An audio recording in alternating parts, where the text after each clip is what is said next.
sebagai tempatku berlindung. Ketika ku tak lagi melihat pusaramu, seakan aku hidup tanpa roh. Pagi dan malam ucapkan salam padamu, wahai Tuanku yang syahid tak berkafan. Undanglah aku untuk pergi menziarahimu bersama Al-Hujjah putra Hasan. Tenangkan dan biarkan aku menangisi musibah yang menimpamu di padang Karbala. Tenangkan aku ketika aku hadir di pusaramu dan air mataku mengalir.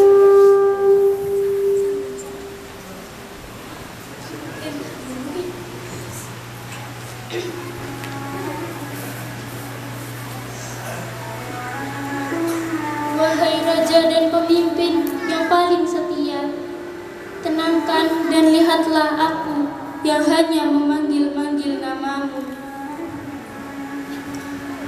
Tuanku, masukkan lagi namaku di antara nama para peziarah. Tuanku, hidupku tak lagi bermakna jika aku tak lagi pergi ke Karbala. Tuanku, biarkan aku tetap berharap dengan melihat kubah emasmu ya Husain. Wah, Husainah. Semua orang pasti akan merindukannya, terlebih ketika malam Jumat berada di Bainul Haramain.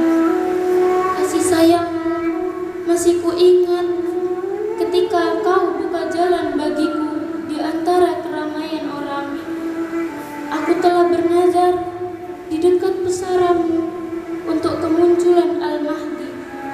Mencium dorihmu membuatku gila dan tak mau berpisah darimu. Tuanku, jangan kau biarkan aku tertinggal untuk meratapi musibahmu. Tuanku, akan mengucapkan salam padamu sebagai ganti dari anakmu Al-Mahdi. Salam atasmu wahai putra Sang Masih. Salam atasmu wahai putra Fatimah. Alan Nabi wa alihi salawat.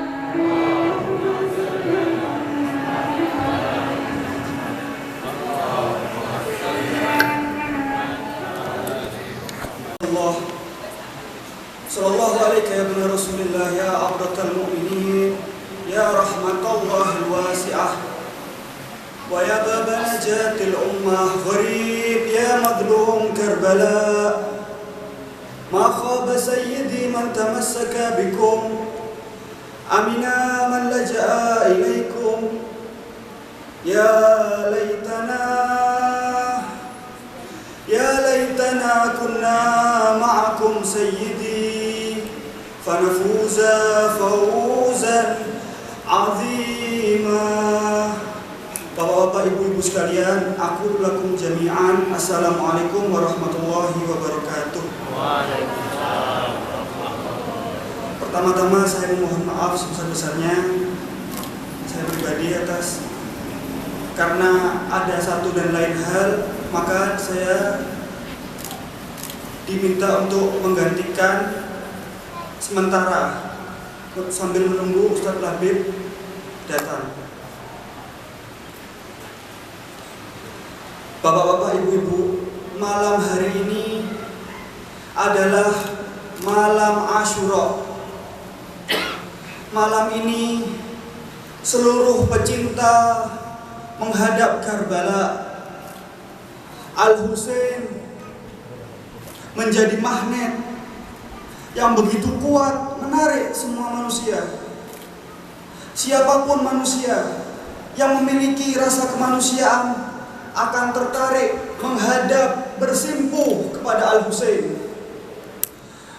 Bapak-bapak, ibu-ibu, majelis ini tidak akan sia-sia.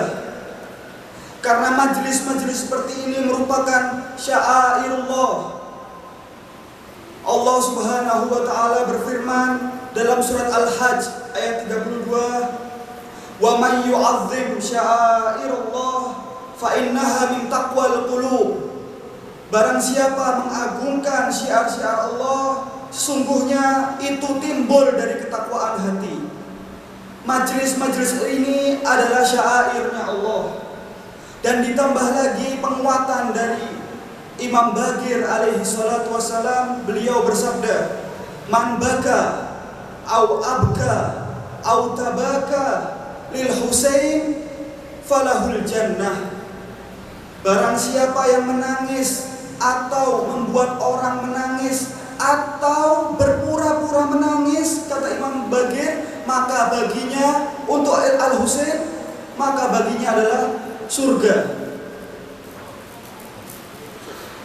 Artinya majlis-majlis macam ini memiliki nilai agung dari langit dan bumi, dari Allah dan para maksumin. Perkumpulan kita semacam ini sekarang ini di malam Asyura adalah kekuatan, yang mana kekuatan ini menakutkan bagi orang-orang yang memusuhi kita. Perkumpulan kita semacam ini memiliki sisi maknawi ruhani yang tak mampu dilihat mata biasa. Kita bertepuk dada, menangis, ada yang menyiapkan konsumsi, menyiapkan drama dan lain-lain. Seluruhnya akan mendapat hasil yang diidam-idamkannya.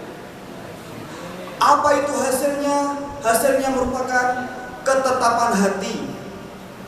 Kenapa? Karena hati manusia berbolak-balik. Sampai Nabi Muhammad meminta kepada Allah, "Ya muqallibal qulub, tsabbit qalbi ala dinik." Ayuhal ikhwah, dokter manapun, siapapun, sejenius apapun, hanya memberikan obat bagi yang sakit atau saran-saran tertentu. Tetapi rumah sakit Karbala memberikan kita bukan hanya obat. Rumah sakit Karbala memberikan kita tekad. Banyak kita saksikan orang-orang lumpuh. Ala Nabi wa alihi sholawat. Allahumma sholli ala Muhammad wa ali Muhammad. Allahumma sholli ala Muhammad wa ali Muhammad. Allahumma sholli ala Muhammad wa ali Muhammad. Ustaz kita telah datang. Al-Fakir, teruskan sedikit. Afwan, Ustaz.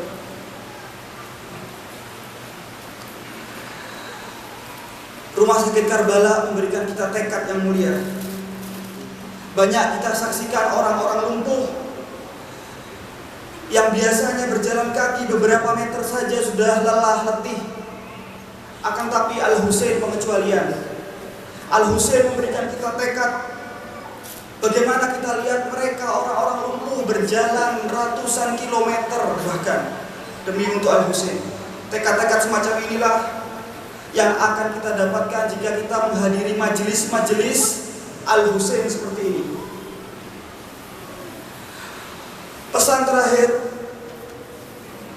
untuk kita semua, jangan sampai hilang rasa sedih dari hati kita. Karena kesedihan dan tangisan memberikan kita kekuatan, sedangkan kesenangan dan tawa canda memberikan kita hanya kelemahan.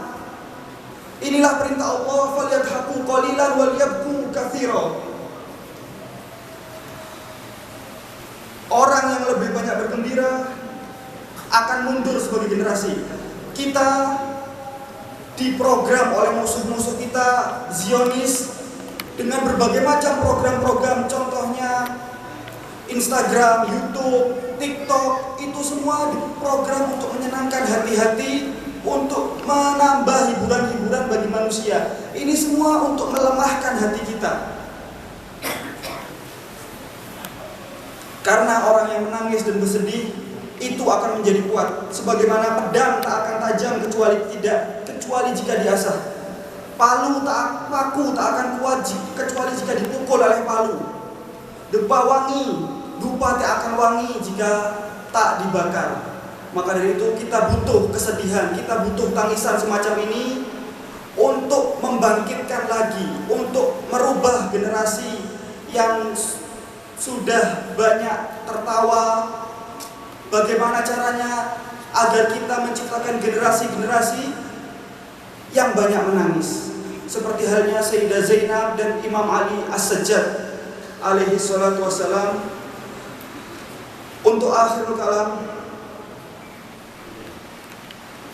Apakah kita terima kesedihan yang telah diajarkan oleh imam-imam kita untuk selalu menangis di hari-hari seperti ini? Apakah kita terima kesedihan-kesedihan semacam itu hilang dari hati kita? Apakah kita terima ayuhal ikhwah kesedihan yang diajarkan oleh maksumin hilang? Tentu tak akan kita terima.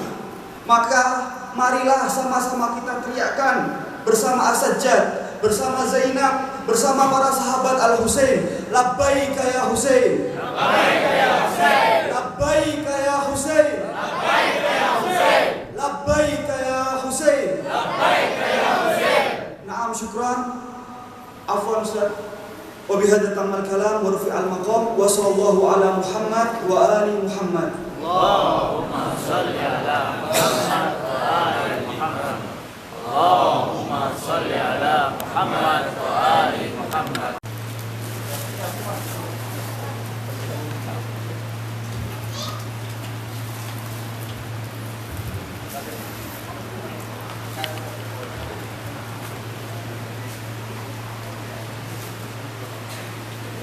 Bismillahirrahmanirrahim. Allahumma salli ala Muhammadin wa ali Muhammad.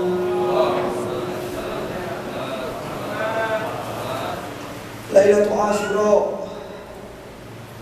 Ayuhal ikhwah, malam ini merupakan malam Asyura. Apa yang bisa kita katakan di malam Asyura ini? Apa yang mampu kita sampaikan di malam-malam Asyura seperti ini? Apa yang harus kita katakan di malam-malam kesedihan seperti ini? Di malam-malam seperti ini, kelompok sahabat-sahabat Al-Husain di kemahnya berdengung seperti lebah. Mereka mendengungkan bersama suara bacaan-bacaan Al-Quran, sebagaimana yang kita rasakan bersama jika kita menghadiri acara malam-malam Lailatul Qadar. Mereka pun demikian, semuanya sibuk untuk berdoa, semuanya sibuk dengan bacaan Al-Qurannya, ruku, sujud. Sedangkan di sisi lain, musuh-musuh Al-Husain menabuhkan genderang lagu-lagu yang diharamkan. Sangat berbeda sekali di antara dua kelompok ini. Malam seperti inilah ketika Zainab berkeliling dari kemah ke kemah. Sayyidi Zainab melihat ke kemah para Bani Hashim, lalu melihat Abul Fadl Abbas berkhutbah kepada seluruh Bani Hashim mengatakan, wahai Bani Hashim, kami sebagai Bani Hashim, kita sebagai Bani Hashim, hendaknya kita berkorban terlebih dahulu untuk Abi Abdullah. Jangan ada dari kita yang tak mampu, yang tak mau berkorban untuk Abi Abdullah Al-Husain. Lalu seluruh Bani Hashim menjawab, kami mentaatimu ya Abul Fadl. Malam seperti inilah beliau pun menemui kemah-kemah pembela-pembela Al-Husain, pembela-pembela Abu Abdullah Al-Husain, para sahabat-sahabat Imam Husain, dan melihat Habib bin Madzahir berkhutbah di depan seluruh sahabat-sahabat Imam Husain seraya berkata, wahai para aufiya, wahai orang-orang yang setia, wahai para penolong putra dari Az-Zahra, kita adalah para penolong. Jangan sampai kita hidup, jangan sampai esok hari kita hidup sementara para Bani Hashim telah wafat. Kita harus menjadi tameng mereka, kita harus berperang di depan mereka, kita yang harus berkorban di depan mereka. Malam Asyura seperti inilah ketika Sayyidah Zainab menyampaikan wasiat Az-Zahra kepada Al-Husain. Seraya memanggil Al-Husain, "Ya Aba Abdullah, mendekatlah. Aku ingin menyampaikan wasiat ibu kita Sayyidah Zahra kepadamu. Bukalah wahai Abu Abdullah penutup kepalamu." Lalu kemudian Sayyidah Zainab mengecup leher Al-Husain sembari berkata, "Wahai Abu Abdullah, sebelum Az-Zahra wafat, beliau mewasiatkan kepadaku, wahai Zainab, sampaikanlah wasiatku ini di hari Asyura kepada Al-Husain. Ciumlah lehernya akan tertebas di Karbala. Maka wahai Al-Husain, sekarang aku telah menyampaikan wasiat bunda kami Az-Zahra. Wahai para pecinta, menangislah, berazaklah, bersedihlah untuk Husain yang dadanya diinjak-injak kuda. Wahai para pecinta, ziarahilah Al-Husain, karena semua manusia menziarahinya. Tangisilah Al-Husain karena langit dan bumi menangisinya. Anak kecil, orang tua, bahkan orang yang lumpuh datang untuk bersimpuh di pusara Al-Husain. Setiap kita jika hendak meminum air, maka ingatlah, ratapilah, karena Al-Husain disembelih dalam keadaan kehausan. Husain disembelih tanpa air. Husain disembelih kehausan, sedangkan anjing-anjing mereka bermandikan dengan mudahnya di Sungai Furat, sedangkan putra Az-Zahra tak diberi minum setetes pun. Wahai para pecinta, ratapilah bagaimana rasa seorang ayah yang putranya terpana di pelukannya. Bagaimana rasa seorang ayah ketika putranya menggelepar tepat di pelukannya karena panah yang menancap tepat di leher Ali Al-Asghar. Ketika itu di malam ke-11 bulan Muharram, ketika Al-Husain dan semua penolongnya telah tiada menemui syahadah, Sayyidah Zainab mendengar suara rintihan wanita. Sayyidah Zainab tak dapat jelas melihat siapakah yang menangis karena malam telah gelap, karena malam telah menjadi gulita.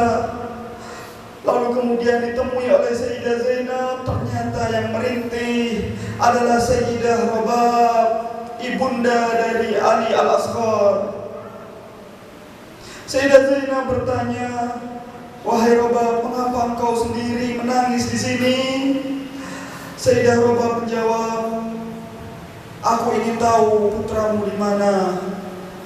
Wahai para pecinta, di malam-malam seperti inilah ketika para sahabat Al-Husain dikumpulkan oleh Abi Abdullah Al-Husain. Lalu Al-Husain berkhutbah di depan mereka, "Wahai sahabat-sahabatku, kalian telah kubebaskan. Kalian adalah orang-orang baik dan aku telah jamin surga untuk kalian. Wahai sahabat-sahabatku, wahai orang-orang setiaku, selamatkanlah nyawa kalian, selamatkanlah nyawa keluarga kalian, selamatkanlah diri kalian, karena Yang mereka inginkan bukanlah kalian, yang mereka inginkan hanyalah kepalaku. Lalu kemudian salah seorang sahabat berkata, ya Aba Abdillah, sungguh buruk hidup setelah kematianmu ya Husain. Seseorang menimpali, wahai Aba Abdillah, sungguh hina kami wahai Aba Abdillah, jika kami meninggalkanmu sendirian di sini. Apa yang akan kami katakan kepada Rasulullah? Apa yang akan kami katakan kepada Amirul Mukminin? Apa yang akan kami katakan kepada Sayyidah Zahra? Seseorang menimpali, wahai Aba Abdillah, ya Aba Abdillah, ya Husain, jika seandainya kami disembelih, kami dibunuh, jasad kami dicincang-cincang, lalu jasad kami dibakar dan abu disebarkan, lalu kami dibangkitkan dan terulang 1000 kali, ya Aba Abdillah, kami tak akan meninggalkanmu ya Husain. Labbaika ya Husain, labbaika ya Husain. Di hari Asyura, ketika sholat zuhur berjamaah, Al-Husain mengimami sholat jamaah. Ketika itu mereka musuh-musuh Al-Husain memanai rombongan jamaah Al-Husain. Lalu sahabat-sahabat Al-Husain menjadi tameng untuk melindungi Abi Abdillah Al-Husain. Salah seorang sahabat dikatakan menerima tancapan panah 13 anak panah menancap di tubuhnya. Setelah Al-Husain mengucapkan salam, tiba-tiba sahabat Al-Husain ini terjatuh di hadapan Al-Husain, dipelukan Imam Al-Husain. Tidak ada kata tidak ada kata mengaduh, tak ada kata kesakitan. Apa yang dikatakan sahabat Al-Husain ini, awafait ya Aba Abdillah, cukupkah kesetiaanku ini ya Aba Abdillah? Cukupkah kesetiaanku ini kepadamu ya Husain? Sekarang marilah kita bertanya pada imam kita masing-masing, ya Imam Al-Husain, awafait ya Imam, apakah cukup? Apakah cukup kesetiaan kami kepadamu ya Aba Abdillah? Cukupkah kesetiaan kami kepadamu ya Husain? Inna lillahi wa inna ilaihi raji'un. Wala hawla wala quwwata illa billahil aliyyil azim.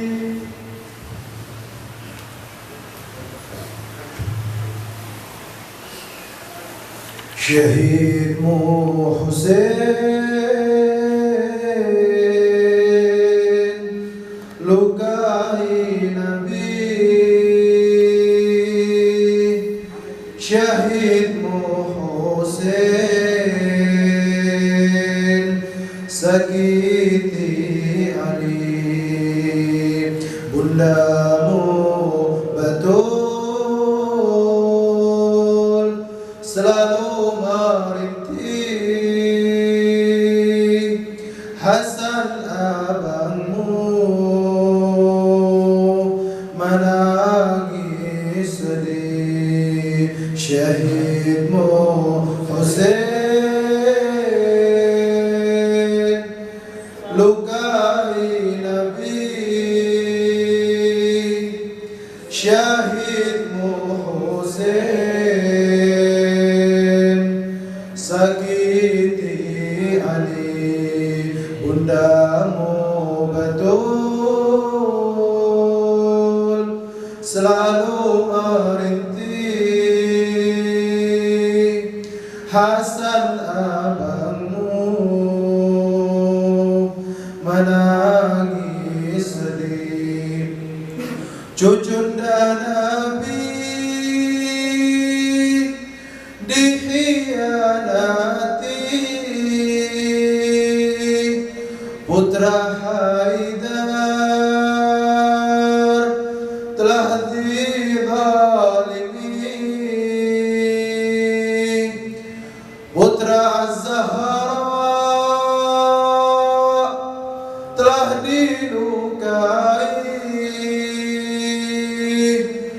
adik Al-Hasan telah disakiti, cucu yang mulia telah tiada, abang tercinta kini telah hilang, syahidmu Husain, lukai Nabi, syahidmu Husain, sakiti Ali, bundamu betul, selalu merintih, Hasan abangmu menangis sedih, putra yang dulu disanjung-sanjung, putra yang selalu disayang-sayang, putra yang dulu ditimang-timang, kini tubuhnya dicincang-cincang, kini tubuhnya diinjak kuda, seluruh tubuhnya disayat pedang, syahidmu Husain, lukai Nabi, syahidmu Husain, sakiti Ali, bundamu betul, selalu merintih, Hasan abangmu menangis sedih, ketika Husain lahir ke dunia, Nabi menangis amat dalamnya. Ali bertanya pada yang mulia, Nabi menjawab dalam tangisan, Jibril telah datang bawa berita tentang bencana padang Karbala, syahidmu Husain, lukai Nabi, syahidmu Husain, sakiti Ali, bundamu betul, selalu merintih, Hasan abangmu menangis sedih, ketika Sinan hendak memenggal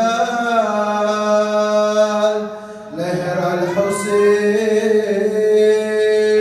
yang menggelepar, Sinan tersentak penuh ketakutan, tinggalkan Husain, lemparkan pedang, karena saksikan Zahra telah datang merangkul Husain.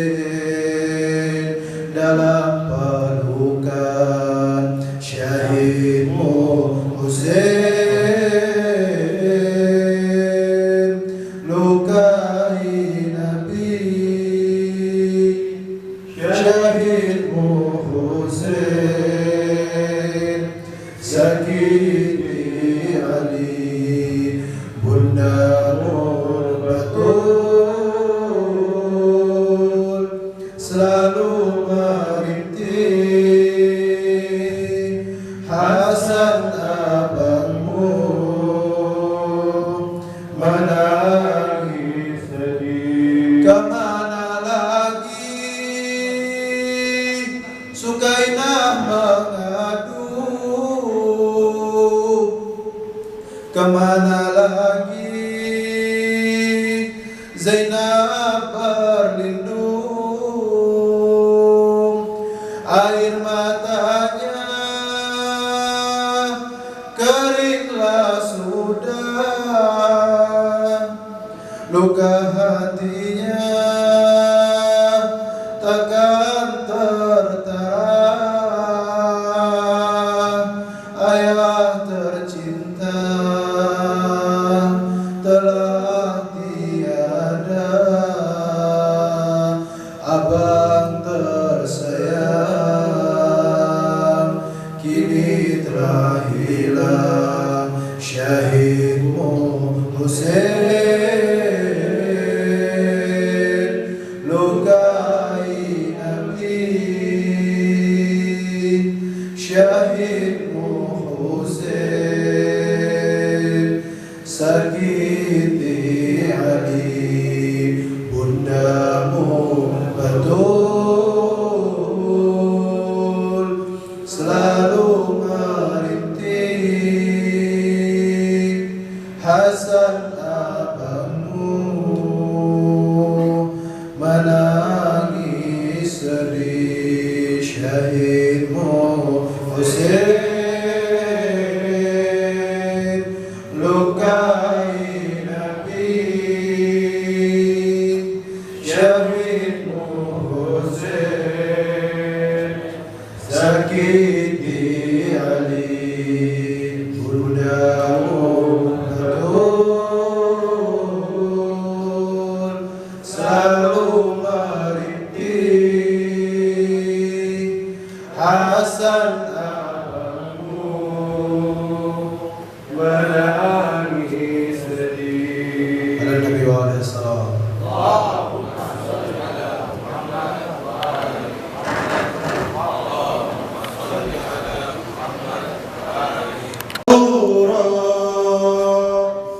Tumpahnya darah Husaini, robeknya jantung Zahra, ciptakan tangis Al-Mahdi, sejarah malam Asyura.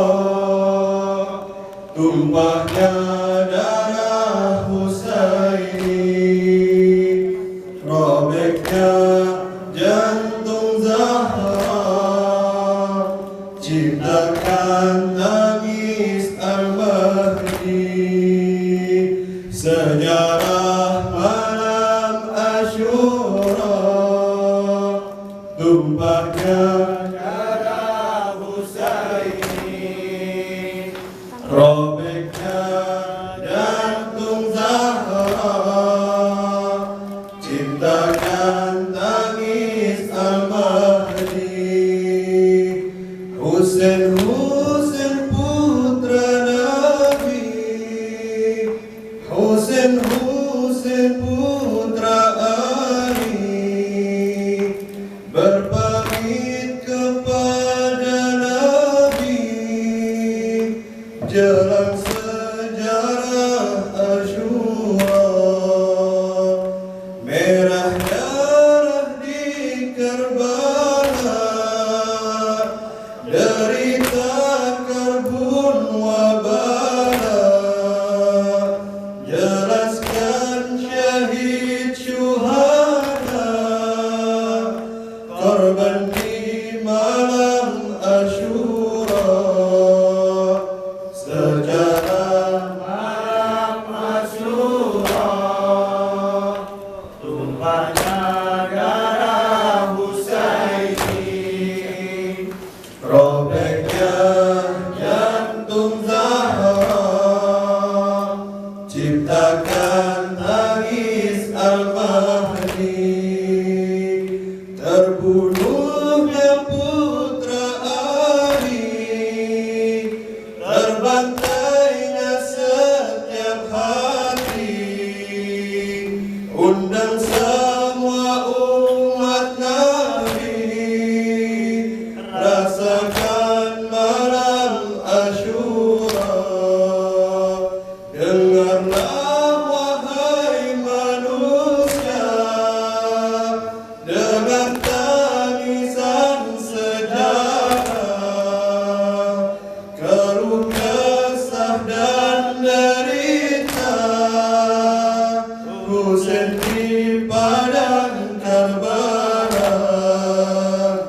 sejarah malam Asyura, tumpahnya darah Husaini, robeknya jantung Zahra, sedangkan tangis Al-Mahdi. Wahai Allah Maula Rabbi, wahai Rasul Nabi suci, bergantilah tangis ini karena derita Husaini. Lihatlah umat Nabi, hina keluarga Nabi, lawan amanah Qur'ani, lupakan ajaran suci. Sejarah malam Asyura, tumpahnya darah Husaini, robeknya jantung Zahra, ciptakan tangis Al-Mahdi. Terbakar kemah Al-Qurba, derita tangis wanita, lengkapkan cerita duka, sejarah padang Karbala. Wahai Husain Maula Husain, Asyura bersama Husain, Karbala bersama Husain, kami bersamamu Husain. Sejarah malam Asyura, tumpahnya darah Husaini, robeknya jantung Zahra, ciptakan tangis Al-Mahdi. Sejarah malam Asyura, tumpahnya darah Husaini, robeknya jantung Zahra, ciptakan tangis Al-Mahdi. Nabi Muhammad sallallahu Allahumma salli ala Muhammad wa ali Muhammad. Bismillahirrahmanirrahim. Alhamdulillahi Rabbil Alamin, wassalatu wassalamu ala habibina wa habibi ilahil alamin, Abil Qasim al-Mustafa Muhammad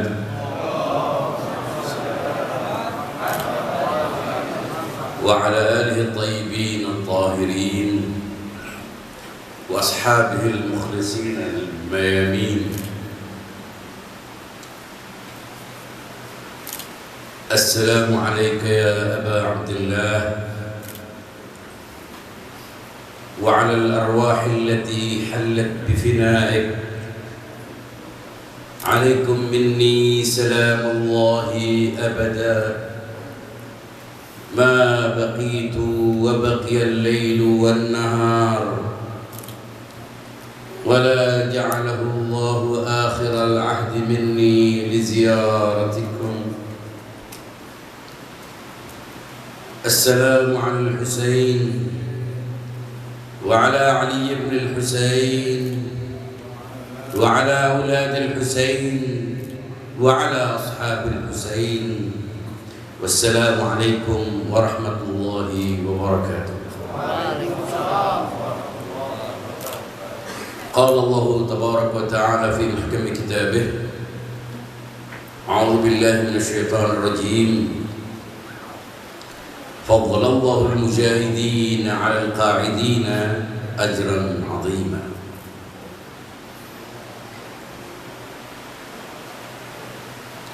Alhamdulillah, kita patut bersyukur kepada Allah Subhanahu wa taala karena tergolong orang-orang yang keluar dari antrian mencari kenyamanan, keluar dari arena perebutan rasa nyaman, keluar dari arus utama yang hanya sibuk mengumpulkan pahala-pahala dalam bentuk pikiran-pikiran, pahala-pahala yang hanya didapatkan dalam bentuk pikiran, mengagungkan simbol-simbol, merangkak-rangkak di sudut-sudut mihrab, berlomba menggelindingkan butir-butir kaca, mengais pahala dalam bentuk khayalan-khayalan surga, mengelilingi Ka'bah batu, mengabaikan Ka'bah yang hidup.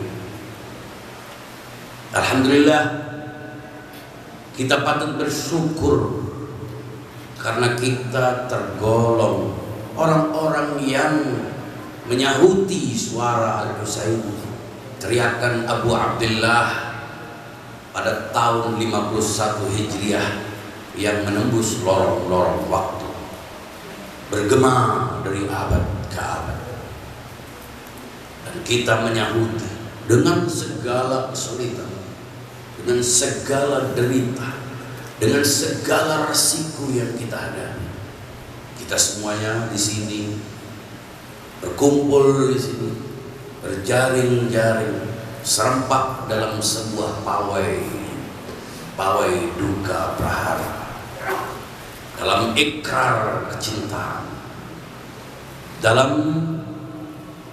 spirit Asyura, untuk membuktikan bahwa teriakan hal min nasirin yansuruni, adakah yang menyahuti teriakan siapakah yang membela agama Muhammad, siapakah yang peduli terhadap ajaran Muhammad, siapakah yang peduli terhadap risalah Abul Qasim Muhammad.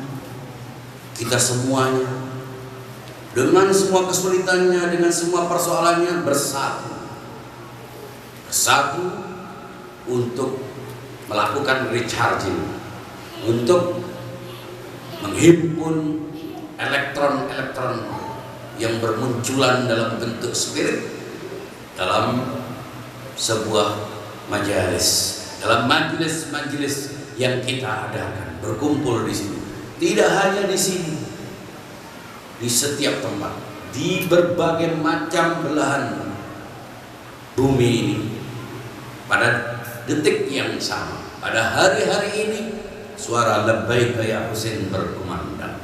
Suara hal min nasirin yansuruni disahuti oleh jutaan manusia, disahuti oleh jiwa-jiwa yang memposisikan dirinya sebagai semut-semut yang berebut untuk menenggelamkan diri dalam danau madu cinta Asyura. Itu semuanya menggambarkan bahwa kita adalah orang yang patut untuk bersyukur. Kalau orang bersyukur karena ingin mendapatkan harta, mendapatkan benda, mengumpulkan status, maka kita adalah orang-orang yang menganggap semua itu di bawah karunia terbesar, anugerah teragung, yaitu anugerah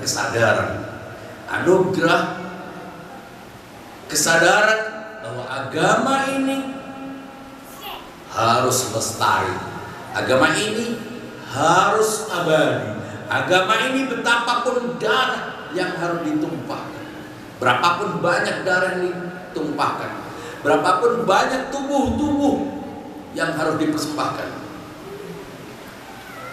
harus tegak lurus. Dan karena itu kita menghormati Al-Husain, kita mencintai Al-Husain, kita mengenang kesyahidan Al-Husain, kita menghormati orang-orang, keluarganya, para pengikutnya dari berbagai macam tingkatan sosial yang berbeda-beda.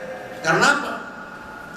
Bukan karena Al-Husain itu sendiri, tapi karena sesuatu yang karena itu Al-Husain menjual murah tubuh. Yang karena itu Al-Husain mengangkat bayi bungsunya ke langit menenggadah, lalu berkata, Allahumma taqabbal hadzal qalil minal qurban. Ya Allah, terimalah kurban yang mungil ini. Ya Allah, terimalah hadiah bingkisan yang kecil ini. Al-Husain telah membuat mimpi Ibrahim bukan sekedar mimpi. Mimpi sesembahan agung, Al-Husain membuat menjadi fakta. Mengapa? Karena Al-Husain menganggap ia melakukan itu semuanya bukan karena mencari kekuasaan, bukan karena mencari posisi, bukan karena Yazid semata, tapi karena kebenaran. Karena kebenaran yang konsekuensi dari kebenaran itu harus menunjukkan perlawanan kepada siapapun yang melawan kebenaran. Kalau tidak, andaikan Abu Abdullah Al-Husain tidak bangkit, tidak tersisa dari agama ini. Yang tersisa dari agama ini hanya hiruk pikuk simbol-simbol, hanya para pemuja, hanya orang-orang yang menganggap agama ini hanya zikir-zikir verbal, hanya agama-agama simbol, tidak ada bukti. Agama menjadi sebuah sistem nilai, sebagai sebuah paradigma perlawanan terhadap kezaliman, tidak akan ada. Tidak akan ada. Justru agama menjadi alat kekuasaan, agama menjadi sarana pembodohan, dan karena itu Al-Husain harus bangkit. Dan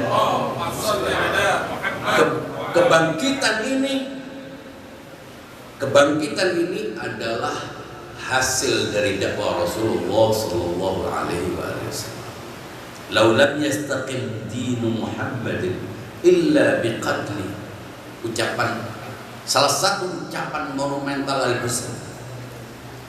Andaikan agama ini meminta tumbal, maka hai pedang-pedang ambil tubuh. Itu artinya Al-Husain berjuang, Al-Husain berkorban untuk sesuatu yang karena itu dia menjual murah tubuhnya, membawa keluarganya. Ini bukan piknik, ini bukan jalan-jalan, ini one way ticket, ini kelana menuju ladang pembantaian. Al-Husain tahu mengapa? Karena Karbala punya bahasa yang berbeda dengan bahasa orang di luar. Karbala punya paradigma yang berbeda dengan paradigma yang ada di luar. Karbala punya sistem nilai yang berbeda dengan sistem nilai yang ada di luar. Maka itu kalau kita mendengarkan ayat وَلَا تَحْسَبَنَّ الَّذِينَ قُتِلُوا فِي سَبِيلِ اللَّهِ أَمْوَاتًا بَلْ أَحْيَاءٌ عِنْدَ رَبِّهِمْ يُرْزَقُونَ. Ayat yang paling sering kita dengar. Dan jangan sekali-kali kau mengira orang-orang yang terbunuh di jalan Allah adalah mati. Sedikit pun jangan pernah, itu artinya. Jangan pernah kau mengira orang yang terbunuh di jalan Allah itu mati. Bal ahya, tidak hanya dikatakan tidak mati aja sudah kejutan, bahkan hidup. Tidak hanya hidup mendapatkan rezeki. Ini hanya logika Karbala. Ya, kalau rezeki itu artinya ya kalkulator, menghitung sampai tantang. Rizki itu enak. Bagaimana orang lain itu susah, dia enak. Ini rezeki. Hidup dia aman, nyaman, bebas, tidak terkungkung. Itu artinya rezeki yang dipahami oleh Damaskus, oleh Syam, oleh para juru hadis palsu, oleh para sahabat-sahabat kemayu, oleh saksi-saksi yang diplester mulutnya karena nyaman. Tapi Karbala inilah aral mauta illa sa'adah. Mana ada aku tidak melihat kematian kecuali kebahagiaan. Ini tidak ada kamusnya. Ini tidak ada kamusnya, di luar tidak ada. Di Mekah tidak ada, di Madinah tidak ada, di mana-mana tidak ada. Yang ada di Karbala. Ya. Maka itu ayat wala tahsabanna alladziina qutilu fi sabilillahi amwatan tidak akan kita temukan faktanya kecuali di Karbala. Jangan sekali-kali mengira orang yang terbunuh di jalan Allah itu mati. Matilah. Terbunuh dia mati. Logika kita kan logika empiris. Logika yang dibangun dengan indera. Karena terlihat maka dia ada. Karena meruang dia fakta. Lah ini tidak ada fakta materialnya kok ada. Dan karena itu orang yang tidak percaya pastilah tidak percaya Tuhan. Gimana Anda tidak pernah menemukannya tapi Anda percaya kepadanya? Anda tidak pernah melihatnya tapi kita disuruh percaya kepadanya. Ya nggak masuk buat orang-orang itu. Konyol. Jangankan orang-orang yang berbeda agama, berbeda kepercayaan. Ini yang seagama aja kadang-kadang nggak nyambung dengan logikanya, belum tersambung. Mengapa? Agama itu kan organisasi keyakinan. Orang yang seagama dengan kita belum tentu seiman. Ini kan urusan pencatatan, urusan pendataan. Keyakinan itu tidak dibangun dengan nama-nama. Keyakinan itu perilaku, sikap, empati, solidaritas, kepedulian. Itu namanya agama. Kalau nggak tahu apa artinya agama itu yang keliling-keliling tawaf itu. Sebagian orang menganggap agama itu kesalihan yang hiruk pikuk, heboh. Rombongan di sana mainstream itu agama itu heboh. Iya, teriak-teriak, nutupi jalan, poster-poster. Ya itu agama. Nakuti orang. Dulu orang dengar takbir itu berdegup hati.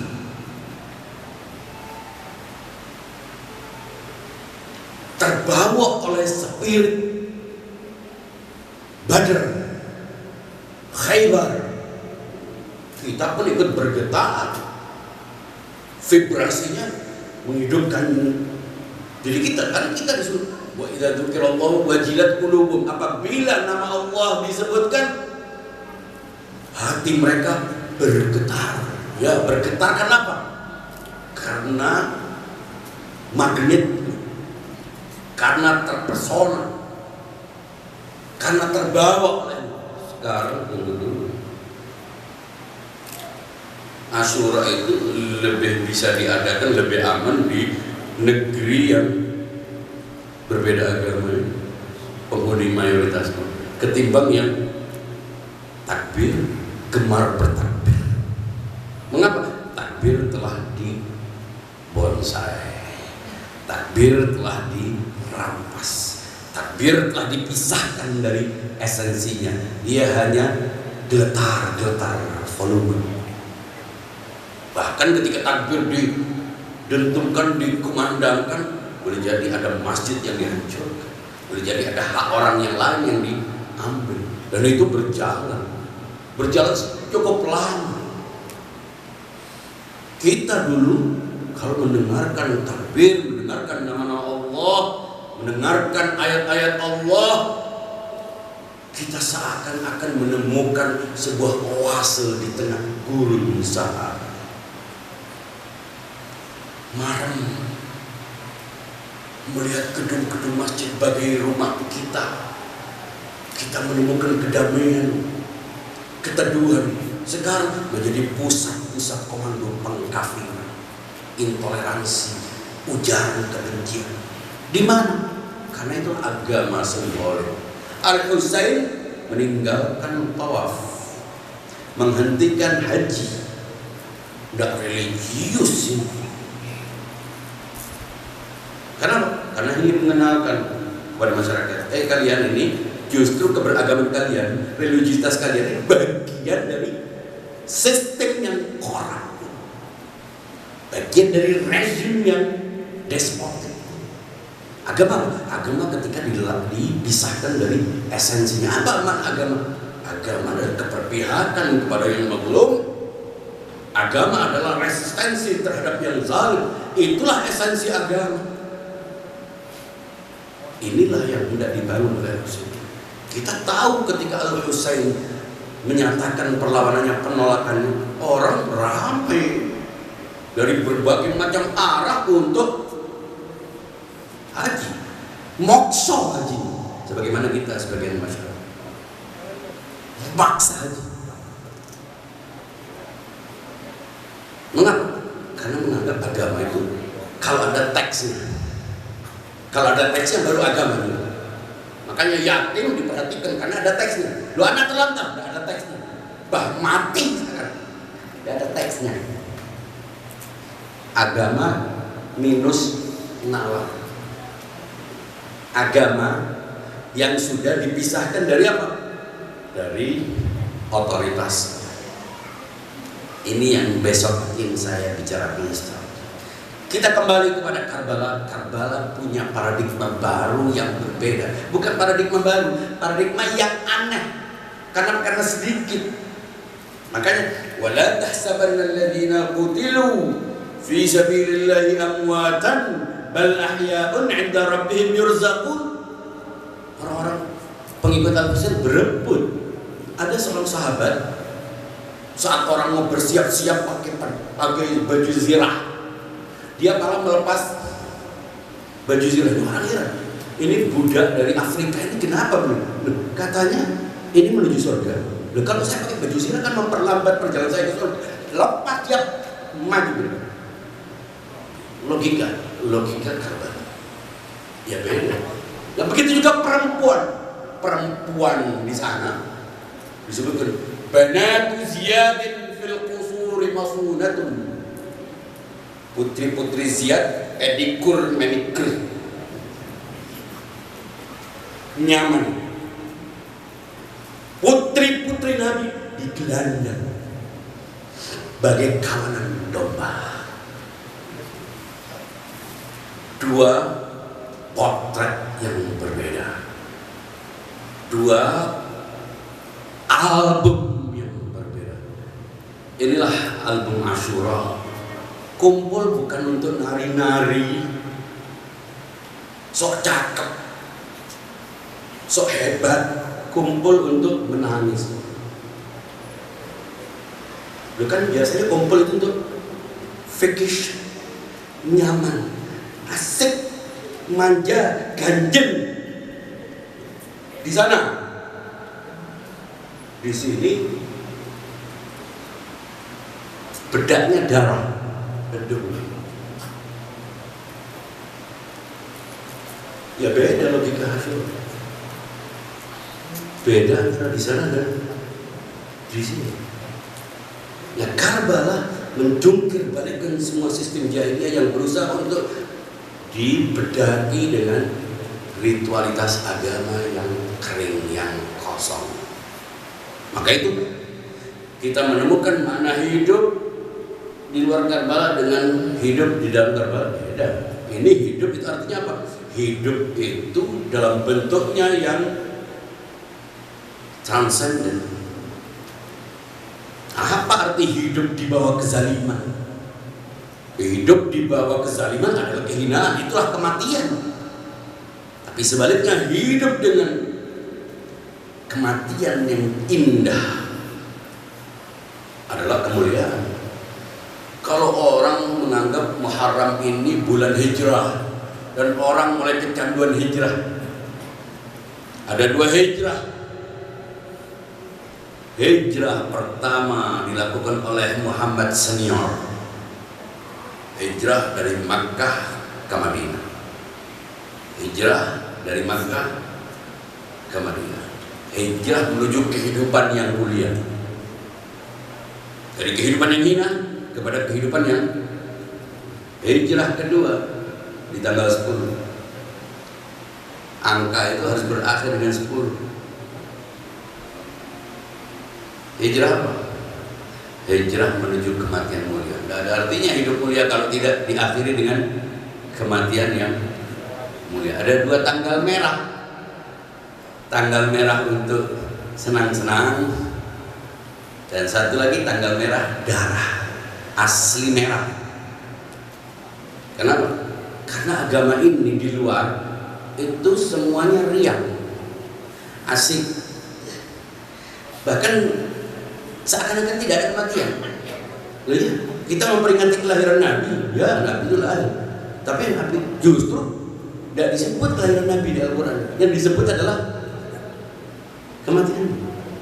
Wa ma Muhammadun illa rasul qad khalat min qablihi ar-rusul afa in mata aw qutila qalabtum ala aqabikum. Wa ma Muhammadun, tiada Muhammad kecuali seorang rasul. Artinya kemuhammadan dan kerasulan itu adonan, tidak bisa dipisah, integral. Itu kita perlu melihat cara pandang itu. Besok saya akan bicara tentang itu. Wa ma Muhammadun illa rasul qad khalat min qablihi ar-rusul, sudah didahului oleh para nabi, para rasul sebelumnya. Afa immat, apakah ketika ia mati, au qutila, atau terbunuh, kalian berpaling? Tapi kita tidak pernah melihat kematian. Ada apa di balik? Kenapa kok seakan-akan dia cuma lahir? Karena memang kecenderungan manusia tidak mau yang horor-horor, tidak mau yang serem, tidak mau duka, tidak mau ingat mati, tidak mau sulit, pengen enak, nyaman kalau bisa selamanya. Padahal kita itu di saat senang harus bersiap untuk duka, dan ketika berduka kita harus bersiap-siap untuk suka. Supaya apa? Ketika duka tidak berlebihan, ketika suka juga tidak berlebihan. Al-Quran yang menyuruh kita, likai la ta'sau ala ma fatakum, supaya kalau kita kehilangan sesuatu tidak kaget, tidak guncang, tidak bingung. Kita ini seringkali berada dalam 2 titik ekstrim. Saat terlalu enak goyang, saat terlalu sulit goyang, tidak stabil.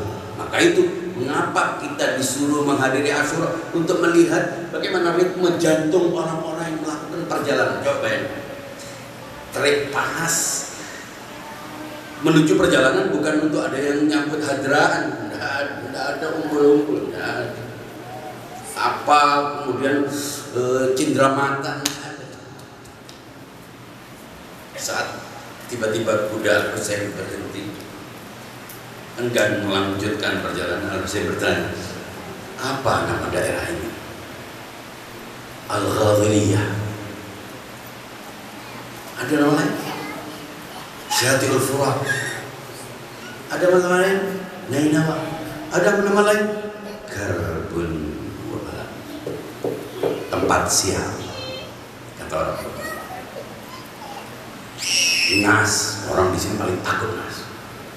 Al-Husain menuju titik poros kemalangan, karena Malang itu ujung-ujungnya dahlil, mati. Coba kita tanya, apa sih yang paling menderita dalam hidup? Dead. Kalau kehilangan duit, kehilangan pekerjaan, masih nafas. Ini per detik countdown. Itu menuju, bisa dibayangkan kira-kira berapa tingkat COVID-nya. Orang langkahnya menuju sesuatu yang sudah jelas. Wala tahsabanna alladziina qutilu fi sabilillahi amwata. Di sini kita menemukan fakta. Kalau enggak, ketika kita baca, nggak masuk akal rasanya ya. Mana ada orang terbunuh tapi nggak mati? Ya terbunuh ya mati lah, logika umum. Ini sudah nggak mati, dibilang hidup, sudah hidup, dibilang dapat rezeki. Rezeki, maksud lu rezeki. Ya, ternyata memang harus ikut kafilah al-Husain baru akan menemukan tafsir-tafsir bentuk makna asli hakiki dari Al-Quran. Kalau nggak akan menemukan. Nah itulah yang membuat kita tergolong orang-orang yang aneh. Ya aneh lah. Kenapa orang biasa kumpul-kumpul tuh senang? Orang itu mau kumpul tak walimah-walimah lah. Ada siraman-siraman gulenya, ada yang tumpah, asik-asik, teriak-teriak, joget-joget. Fakta, kita juga kadang-kadang lupa. Makanya itu kita perlu mengadakan terus supaya apa? Ingat kembali. Kan tujuannya untuk, kan sudah hampir baterainya sudah hampir 1 ini. Dicas lagi setiap sebelum orang kembali utuh lagi. Nah, kita menjadikan ini sebagai kesempatan untuk recharging, untuk reload, untuk mengambil semangat itu. Tapi kalau terus-terusan naik turun, akhirnya baterainya pun sok. Kenapa? Karena kita tidak mampu menjadikan ini sebagai pola hidup. Kita tidak mampu menjadikan peristiwa Asyura itu sebagai sesuatu yang aktual. Seakan-akan kita hanya baca album masa lalu. Ini bedanya. Orang kalau melihat Asyura sebagai sebuah peristiwa masa lalu, ya setiap orang yang punya hati menangis, sedih, menangis, meratapi, itu juga keluar.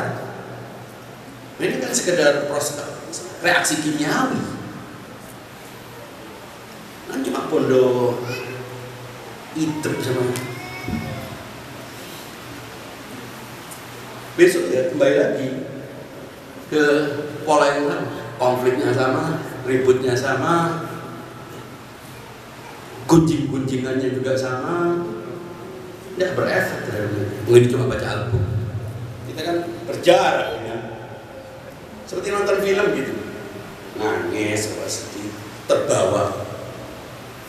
Ini kan sering kalau kita lihat reality show, orang miskin dieksploitasi, kan kita kelihatan, tapi kita cuma gitu aja. Tidak berefek.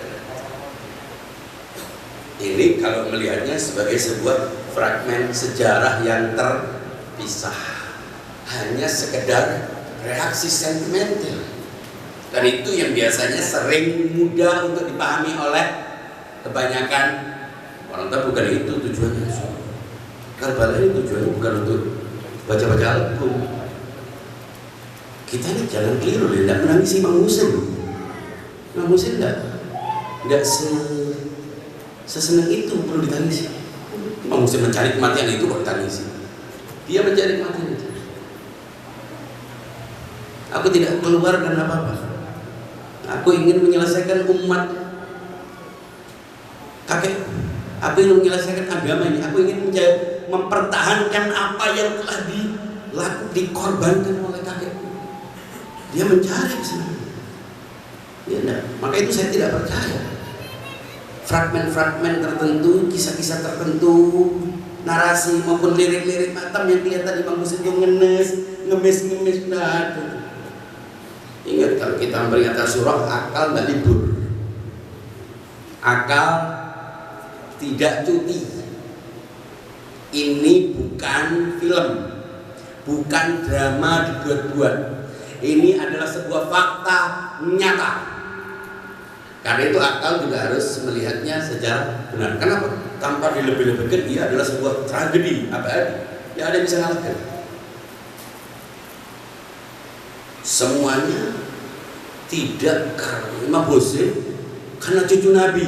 Ya, semua kakek pada cucunya pasti sayang dong. Loh, ini bukan urusan sayang-sayangan cucu sama kakek. Ini bukan urusan sekecil itu. Ada sesuatu yang lebih besar. Ya cucu, siapapun cucu orang bagi kakeknya, kecuali kalau dia sudah bukan makhluk manusia, zombie mungkin. Cucu siapapun orang akan berkorban untuk cucunya. Nabi itu ketika saya berulang kali mengatakan itu, dan itu tema utama saya dalam setiap ceramah Asyura. Nabi kalau memuji Imam Ali, kali ana Madinatul Ilm wa Aliyun babuha. Aliyun al-haq wal haqqu ma'ali, Aliyun al-Quran wal Quran ma'ali. Banyak sekali. Itu tujuannya muji-muji seperti kita saling muji gitu, supaya asik-asikan dalam, supaya Anda asik sama saya asik sama Anda, supaya kita bisa barter puji-pujian. Muji supaya Anda bersikap baik kepada saya. Kira-kira itu. Muji untuk menunjukkan bahwa saya itu baik kepada Anda. Atau muji itu bahwa saya jangan dimusuhi loh ya, saya sama kamu. Kurang lebih tujuan muji-muji itu di jelata-jelata kita ini ya. Nabi tidak begitu. Muji itu tujuannya apa? Ikuti. Hanya satu dok kesimpulannya. Semua pujian itu ikuti. Ingat, ikuti, jaga. Ini ukuran kamu beriman atau tidak. Itu maksudnya. Semua pujian Nabi kepada orang itu tujuannya itu. Tidak ada pujian-pujian seperti kita yang fluktuatif. Jangan pernah kita memandang Nabi sebagaimana kita sendiri. Itu berarti kita tidak beriman kepada kenabian. Jangan pernah kita memperlakukan Nabi sebagaimana kita mengukur diri kita. Jangan jadi Nabi palsu, Nabi abal-abal, Nabi susulan. Nah, begitu juga kepada Imam Husain. Husainun minni wa ana min Husain. Ini bukan cucu-cucuan, anak dari dia kok. Saya dari dia. Itu artinya kali ini posisinya bukan urusan cucu dan kakek. Bisa dipahami ya? Ada sesuatu yang lebih penting dari sekedar hubungan emosional ayah dan ibu, mam, kartu keluarga. Ada yang lebih penting dari itu. Dan kita jangan terlalu fokus ke urusan itu. Karena itu emosional. Itu enggak, bukan itu tujuan utama. Memang orang yang punya nurani, ya enggak tega, dibunuh, dibantai, diinjak-injak, puluhan kaki kuda, dipotong jarinya untuk diambil cincinnya. Kejahatan yang orang tidak perlu beragama. Anda tidak perlu pindah agama untuk mengecam sebuah kejahatan. Tidak perlu. Tidak perlu pindah mazhab. Setiap orang punya agama yang inherent dalam dirinya sebelum dia meregistrasi dirinya dalam sebuah nama agama. Apa? Fitrah, nurani. Maka itu siapapun pasti mengecam sebuah kejahatan. Pasti.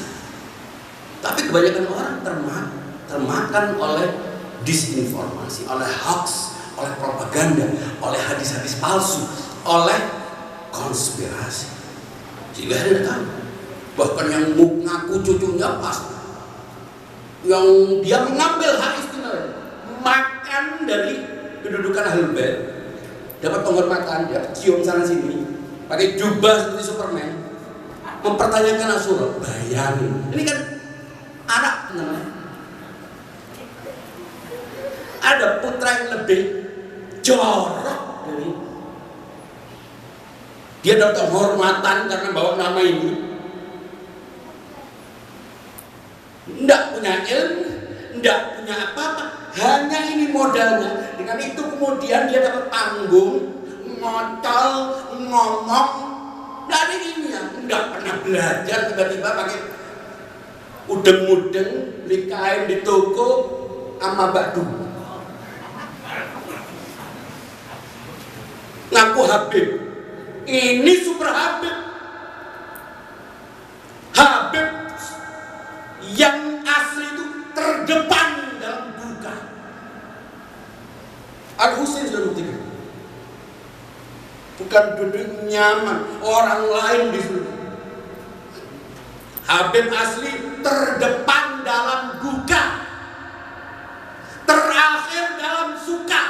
Kalau enggak mingkem, jangan ngaku-ngaku Habib. Shut up.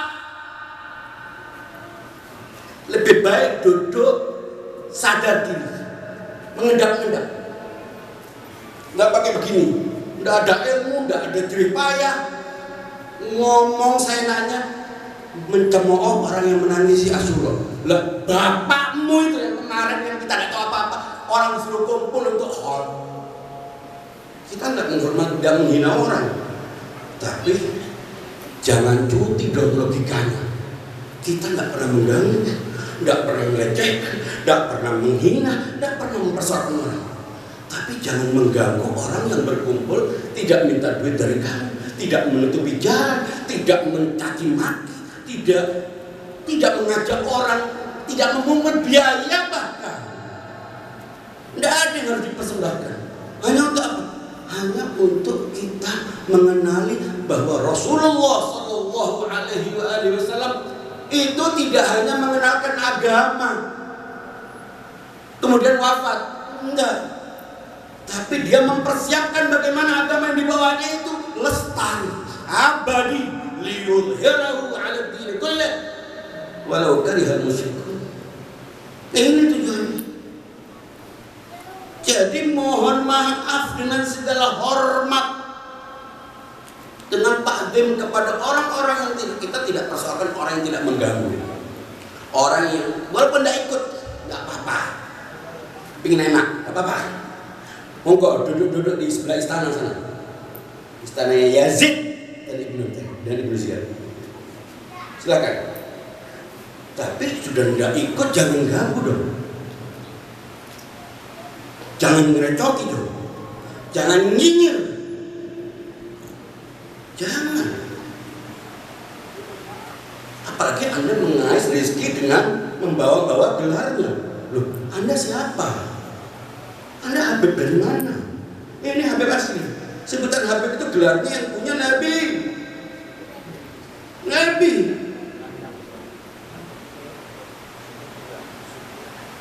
Para imam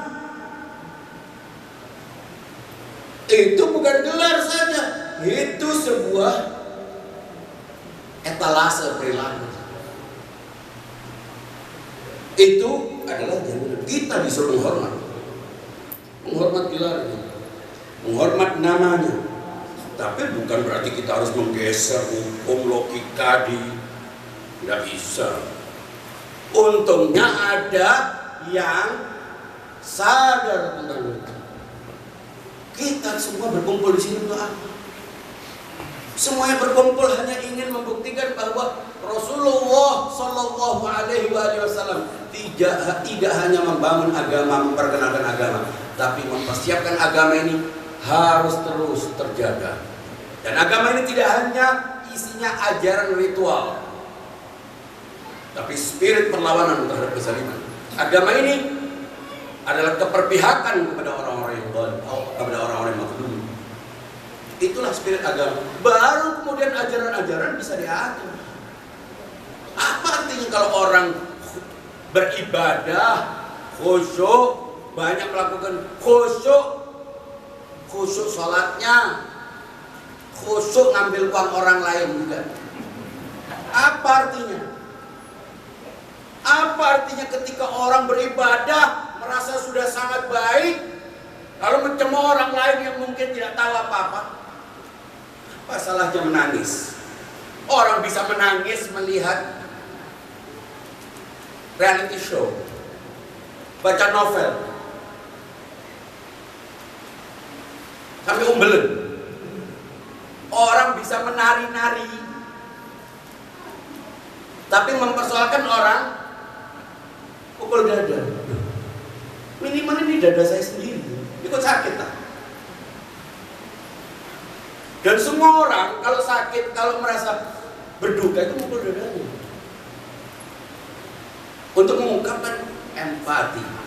Itu adalah bentuk paling kecil dari sebuah kesadaran, sebuah kemanusiaan.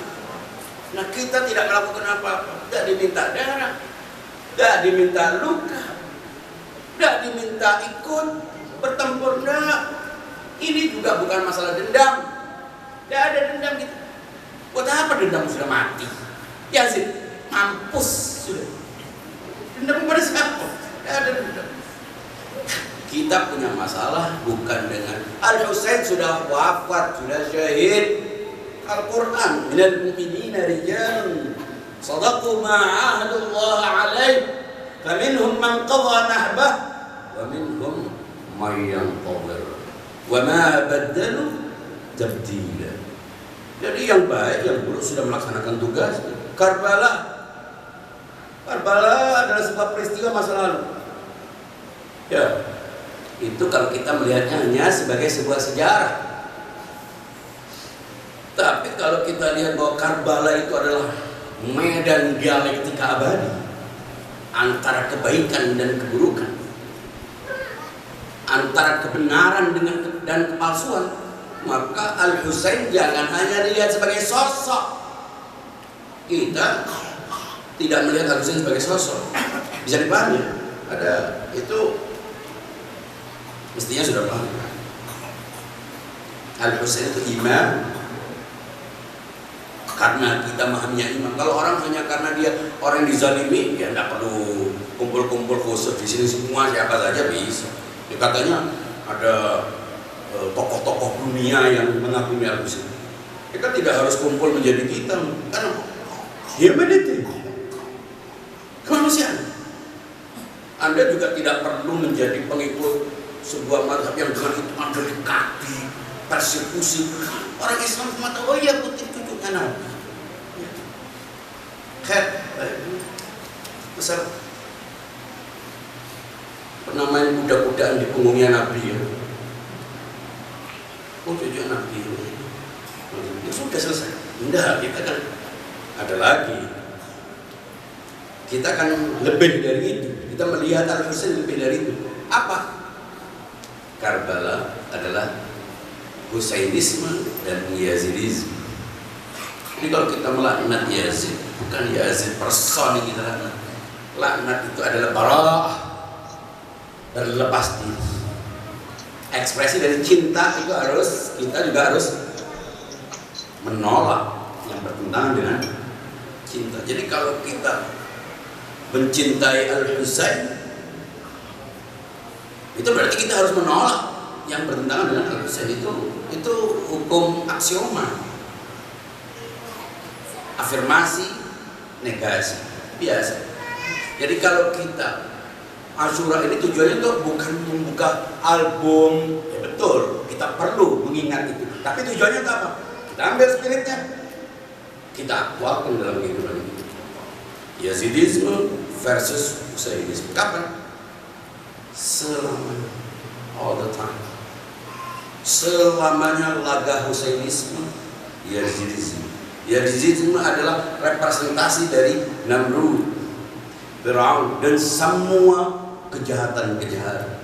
Al-Husain representasi dari semua kebaikan-kebaikan para nabi di jiwa suci. Dan ini akan berlanjut terus. Kita tinggal menunjukkan sikap. Mana posisi kita? Sebab yang dilawan oleh Al-Husain bukan hanya Yazid.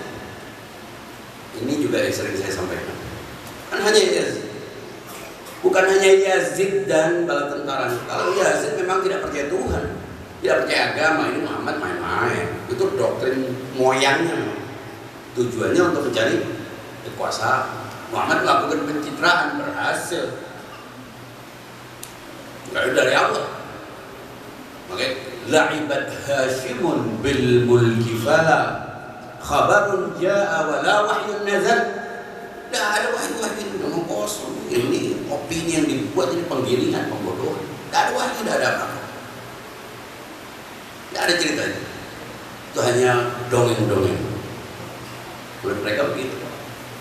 Kalau bala tentaranya, kroni-kroninya tujuannya duit. Wah. Jadi yang pertama memang tidak percaya bahwa ini urusan kekuasaan. Ini hanya just business. Ini hanya persoalan siapa yang harus mengambil kekuasaan. Karena itu mereka tidak peduli. apa agama, nggak ada. Makanya itu saya kurang percaya. Kalau ceritanya Syemir naik di atas, kurang percaya, bukan tidak, naik di atas punggungnya, kemudian Sinan melihat wajah Fatimah, berarti punya nurani loh. Saya masih belum itu, logika saya masih belum nyambung. Sampai meninggalkan Sinan melihat wajah Fatimah, enggak ya, masih ada nurani. Enggak, kalau saya mohon maaf enggak masuk. Dan kita perlu benar-benar menekan. Jadi ini semuanya memang orang-orang nggak percaya agama, nggak mungkin orang bunuh kucing aja nggak mungkin orang. Kalau artinya ini nggak perlu agama, jelimet ini cukup agama yang paling purba dari manusia adalah nurani. Orang nggak akan melakukan bunuh biar nggak akan ada.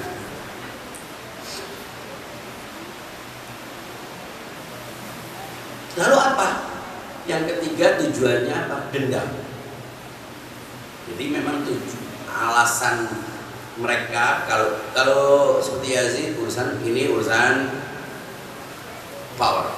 Siapa yang lebih dulu ngambil, ya sudah, ini rebutan. Karena dulu kekuasaan itu tersebar-sebar di antara klan-klan. Muhammad berhasil menyatukannya. Mereka ingin mengambil kekuasaan. Jadi ini urusan saja politik. Kira-kira begitu. Jadi tidak ada urusan agama-agama, sehingga tidak takut kualat, surga neraka itu ngomong kos menurut Yazid. Yang kedua, memang cari harta, juga tidak percaya, tapi bukan kekuasaan. Sudah sadar posisi, mengambil kekayaan. Yang ketiga, karena dendam. Nah, ini sesuatu yang tidak bisa ditafsir. Debitur sudah melihat saya di sini, apakah menegur saya untuk? Oke. Karena dendam. Itu sudah selesai. Dendam, ingin kekuasaan, ingin kekayaan, ingin atau dendam. Tapi Imam Husain yang membuat tragedi Karbala itu sedemikian kolosal tuh, sedemikian emosionalnya, itu bukan karena itu, tapi karena umat. Nah, ini umat yang so religius, robot-robot religius yang menjadi korban dari hoax pembodohan yang tidak berkembang. Al-Husain membatalkan tawafnya kan, ya biasa aja. Oh iya, sehelu cucu Nabi. Loh, ini bukan cucu yang teriak-teriak biasanya di panggung, teriak-teriak ngaku-ngaku. Ini native, nguasin. Tidak bergeming, sengaja mencari jalan besar supaya orang tidak ada alasan. Saya ikut kondangan atau arisan. Semua orang lihat jalan besar dia meninggalkan. Setelah tawaf di tengah Ka'bah itu dihenti ke tawaf itu kan mestinya viral. Sengaja jalan besar itu semua pada nutup pintu jendela. Loh, masih banyak yang pernah menyaksikan bagaimana Nabi memperlakukan Al-Husain. Saksi-saksi masih banyak. Itu tidak ada. Nah, mereka umat ini dua terbagi. Ada umat tahu bahwa ini benar tapi takut. Saya harus anonimus, tidak enak. Saya akan makan. Loh, mereka emangnya tidak makan. Saya sering orang bilang, saya kan ada kerjaan. Loh, perasaanmu aku makan. Wedi. Kita semua pada makan. Tapi ketika setiap orang terhadap kebenaran sendiri tidak berani ngambil resiko, ya enggak ada. Ini namanya silent majority. Ngecang-ngecang di sosial media, ya. Tapi giliran di dunia nyata semuanya pada mencari ya yang berani ngambil resiko dia jadi ulang tahun gitu. Karena tidak ada merasa ikut perlu untuk menunjukkan penolakan. Jadi semuanya mencari, jadilah 72 super minoritas. Sampai perlu mbak perempuan, kenapa? Nggak ada laki. Krisis lanang. Deh, ya. Pada pakai androk semua di Mekah dan Madinah. Makanya perempuan Karbala dengan perempuan di luar itu beda lagi. Pokoknya serba beda. Punya kamus sendiri Karbala. Yang kalau orang tidak memasukinya, tidak memahaminya, aneh. Karbala. Apa? Asyura ada apa? Ada yang apa sok seperti heran, ada apa? Gimana? Kenapa? Kenapa memperingati? Ada apa? Siapa? Tidak ada yang tahu. Bayang.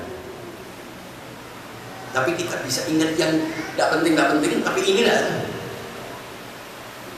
Bukan hanya tidak tahu, menghalangi. Bukan hanya tidak mengadakan, menghalangi. Melakukan segala macam cara untuk supaya orang tidak melaksanakan. Loh, ada masalah apa dengan Anda? Anda terganggu? Mestinya kan tidak. Oh, berarti ada sesuatu. Ada sesuatu yang karena itu kok ditutup-tutupi. Kenapa? Mengapa justru kita tidak tahu? Ini yang perlu kita pelajari. Bahwa ini bukan hanya persoalan sejarah, ini bukan persoalan Imam Husain semata, tapi Al-Husain adalah bagian dari sebuah sistem nilai. Ini adalah bagian dari dakwah Nabi. Kita jangan memutilasi Asyura dari Rasulullah. Tapi orang menganggap, kok Asyura itu lebih banyak diadakan, lebih semarak, lebih besar, Al-Husain lebih diingat daripada Rasulullah. Kita karena kalau bukan karena Rasulullah tidak ngikut Al-Husain. Kalau bukan karena Rasulullah juga tidak ngikut Imam Ali. Semua itu karena Rasulullah. Kita ini memperingati, mengingat, mengenang Al-Husain itu karena apa? Karena Al-Husain as person. Karena Imam Ali. Tanpa Muhammad tak ada Ali. Tanpa Muhammad, tanpa Ali tak ada Husain. Ya, semuanya ini karena makanya law lam yastaqim din Muhammadin illa bi qatli fayasufyu fuqudi. Kalau bukan karena kalau agama Muhammad ini tidak bisa tegak lurus kecuali dengan meminta tumbal, pedang-pedang ambil tubuh. Itu artinya pembuktian bahwa ini semuanya urusannya adalah agama Muhammad, bukan urusan yang lain. Bukan urusan yang lain. Bukan tujuannya juga untuk mati syahid. Karena mati syahid adalah sebuah konsekuensi, tapi tujuannya adalah kebenaran. Tujuannya adalah penolakan terhadap kezaliman. Nah, di antara umat ini ada yang tidak hanya tidak peduli, bukan hanya takut, tapi menganggap itu ibadah, melawan. Karena ini pemberontak. Iya, ini pembangkang dan melawan pemimpin khalifah, khilafah yang disukai orang sekarang itu adalah perlawanan terhadap pemimpin yang sah dan dosa. Karena itu melawannya, mendukung untuk menghancurkan adalah dapat pahala. Maka itu yang dilaknat bukannya Yazid, yang dilaknat adalah yang masak kendali di kuda-kuda yang memerangi Al-Husain. Yang dilaknat adalah yang ikut urunan memasangkan pelana. Perlu beli pelana untuk supaya masangin kudanya untuk memerangi Al-Husain. Atau alasan berdoa untuk cari pahala, tidak tahu pahala di Tuhan yang mana, untuk memerangi Al-Husain. Al-Husain adalah representasi dari Ali bin Abi Thalib. Ali bin Abi Thalib adalah representasi dari Rasulullah. Rasulullah adalah manifestasi dari Allah. Ini semuanya urusannya Allah. Dan kamu mencari Allah, cari pahala. Ini persis. Orang bisa lupa bahwa yang penting itu Palestina. Bisa lupa pindah ke Suriah. Kan perlu tingkat kegoblokan yang maksimal. Yang sudah jelas Masjid Al-Aqsa itu dia perlu kesulitan untuk cari pahala di sana perlawanan. Sama Imam Husain itu dianggap pemberontak. Persis seperti Imam Ali. Imam Ali, bayangin yang Rasulullah mengatakan Aliun mal-haq wal haqqu ma'ali, Aliun mal-Quran. Itu riwayatnya banyak semua orang tahu. Enggak, Imam Ali melawan Al-Quran. Imam Ali anti Al-Quran, sesat. Jadi penyesatan ini lab-lab sudah ada mereka. Ini zaman dulu. Sesatkan dia, supaya karakternya bisa dibunuh. Kafirkan dia supaya tidak punya kesempatan untuk klarifikasi, Pak, nanti bisa mempengaruhi orang. Kafirkan, dikafirkan dulu supaya tidak ada dialog. Sebagian orang gitu, setelah dia pinjam duitnya tidak bisa bayar, benci dia. Nah, tidak ketemu, tidak bisa bayar. Itu caranya. Artinya ini modus pengkafiran itu. Karena tidak ada hak untuk bicara, untuk menjelaskan. Jadi langsung kafirkan, sesatkan. Imam Ali kafirkan, sesat, laknat. Sudah pasti. Imam Husain Kharijiyun. Makanya waktu kepalanya dibawa dari satu desa ke desa, itu disambut pesta-pesta. Bayangin. Jadi umat pun terbelah antara yang penakut dan yang terpengaruh oleh hoax, oleh berita-berita palsu. Dia adalah seorang pemberontak, tidak ada yang tahu. Nah, bersyukurlah kembali kepada itu. Kita di semua kesulitan itu, dengan semua pandemi ini membuat kita semuanya ngenes. Ya, yang kehilangan kerjaannya, pendapatannya berkurang, yang problem begitu banyak. Berkat Muharram, berkat Asyura, berkat Karbala, semuanya menjadi kecil. Makanya kita harus sering kullu musibatin ba'daka ya Husain saghirah. Zainab. Makanya Zainab dan Al-Husain itu apa? Maskulinitas dan feminitas itu dibagi lagi. Perempuan itu bukan kemudian dizalimi terus diam, sujud, rukuk. Itu kan yang di luar sana. Heroisme itu tidak hanya pedang, heroisme itu adalah argumen. Itulah bentuk keberanian dan keanggunan dari seorang wanita. Dia menunjukkan sikapnya. Dan akibat dari itu banyak yang bisa kita ambil. Dari Asyura, dari Karbala. Inilah yang kita perlu pahami. Logika Karbala versus logika di luar, dengan paradigma di luar Karbala. Dan untuk itu kita rela berbeda, rela menerima segala resiko dan konsekuensinya. Mengapa?